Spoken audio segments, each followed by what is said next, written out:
Hey everyone, Adam and Andrew here with It Takes Two Takes. Here to review another movie. We've got a lot coming out, so we got a lot to talk about. This particular instance, it's going to be the movie Cruella. Before I get into it, welcome to our channel if you're new here. If you like what you see, you know how this works, you know how YouTube works. Not going to spend a lot of time explaining that one. Okay. I'm going to get this out of the way. I didn't like this film. I'm just going to cut to the chase. I didn't like this film. I'm not going to ever watch it again. Cinematography was fine. The visuals were fine. Stuff like that. The acting was fine. It's all story. It's all story. I would say great or better in those three categories you first mentioned. But okay, story being the issue. Okay. Yeah. I am tired of Disney taking great villains and then making them misunderstood anti-heroes. They did this with Maleficent, where, oh, Maleficent isn't this pure evil villain that you've all loved as a pure evil villain. No, she's a misunderstood anti-hero, and it's truly the king who is the villain. And in this one, since they didn't have a king to turn into a villain, oh, the Dalmatians killed her mom, so that's why she doesn't like Dalmatians, even though by the end she's friends with Dalmatians. And giving Dalmatians away as presents. Oh, she's just misunderstood. She's just had a hard life. That's why Cruella's the way she is. She never made an actual outfit out of animal skin. She's not that cruel. She likes dogs. You've destroyed everything about this character. And then on top of it, you had her two henchmen in it who are even more warm-hearted than she is. Horace and Jasper, yes. Are you kidding me? Are you trying to ruin a great villain? Because I feel like they keep making these movies and they choose people who either don't like the villain or the movies, the source material they came from, or have never seen it. Okay. Adam. I understand what you're saying. However, I think this was a well-done film on so many fronts that I was okay with a bit of a retcon. And what I've wanted all this time with these Disney remakes, live action remakes, was for them to take their IP and do something different with it.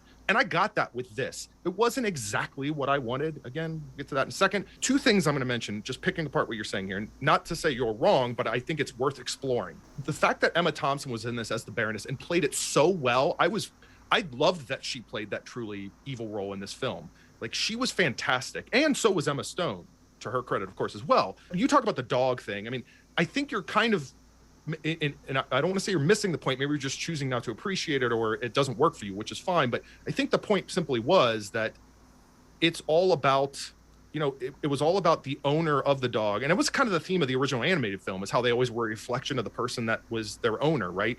Both in physical features and the way they carried themselves and really their actions to a degree as well. That was kind of something that they pulled from the original to use it, again, through this sort of retcon of this character.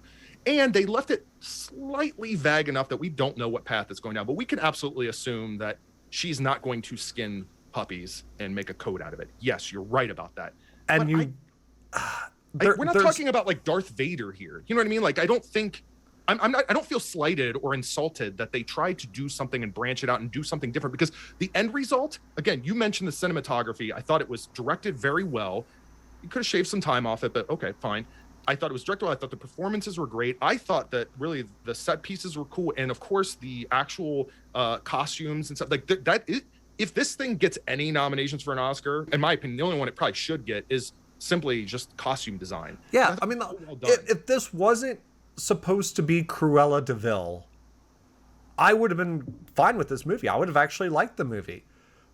But when you decide to make a movie about Cruella de Vil, you've done an animated movie that had her as an evil person who would skin puppies to make a coat. You've done live action where, again, that's the motivation.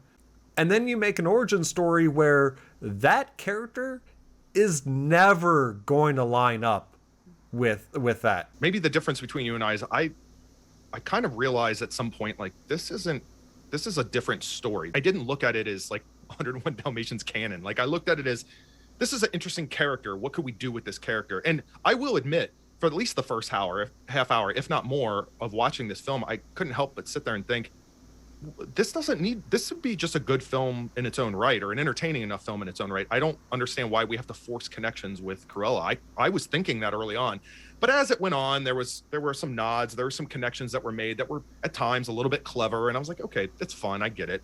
I guess I didn't look at it as, oh well, now if you watch the animated or even the live action 101 Dalmatians after this, that they really tied it in to make it all work. No, I think again, retcon. Like, I think they just were trying to take this IP and try something different with the character. And I understand if that upsets people, but it gave me what I wanted, which was, let's get a little weird. Let's see what we can do. Disney is the type of company that if this does very well financially, that they're going to want to do a sequel, which will actually be 101 Dalmatians.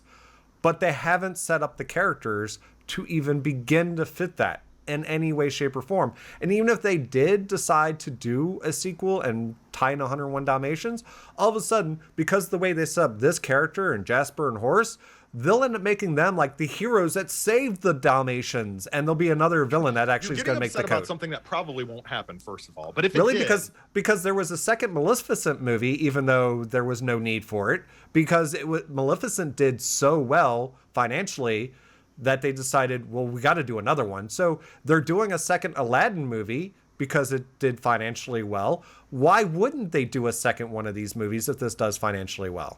This is Disney's Joker. To judge a movie based off of a potential sequel. I just looked at it as a standalone thing. If a sequel comes around, I'll judge it then. I just look at it as they took a property, they did something interesting with it. And look, I would just say this, I'm counting every live action Disney thing done at least in the last 20 to 30 years based off of one of their animated properties, whether it's a remake or otherwise.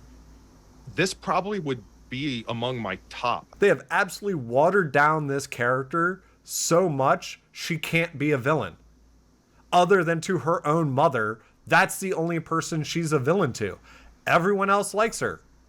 Everyone else thinks she's great, and she's got too big of a heart. And Jasper and Horace are too nice of people that if she starts acting like Cruella again, they're gonna leave. That's maybe you're jumping ahead. I don't understand. They already wanted nothing. They already wanted nothing to do with her as soon as she started acting like Cruella. That's right. And characters can change. I don't want to go down this path. I don't want to envision what are we writing the script for the second film? I'm just saying, with what we had in this contained film under this plot or these circumstances, I look at it as like anything's possible down the road. Things can happen. People get slighted. People get vengeance. Right. Tell me it's not Cruella, Jasper, and Horace, and I'm good. But if you tell me it's Cruella, Jasper, and Horace, no, I think this movie sucked. I don't know that I put as much weight into Cruella de Vil as you do. I mean, like, I think she's an iconic animated villain. I give you that. And I loved the film growing up. I know I've seen it, I don't know how many times. They made it more of a sort of an iconic sort of diva battle. It was different.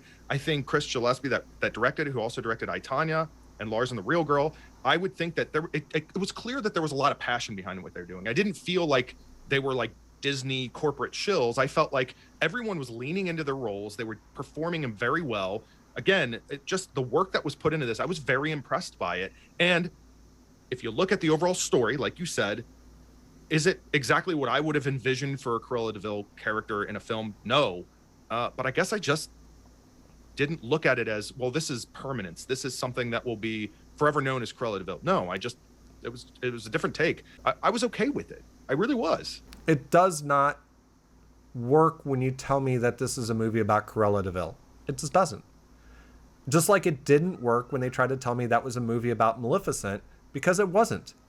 It was not a movie about Maleficent. This isn't a movie about Cruella de Vil. And if they do another villain origin story, I don't need a misunderstood Hook. I don't need a misunderstood Hades. I don't need a misunderstood any of these villains that they've got in their arsenal that are just great villains in and of themselves. I don't need them to become anti-heroes now.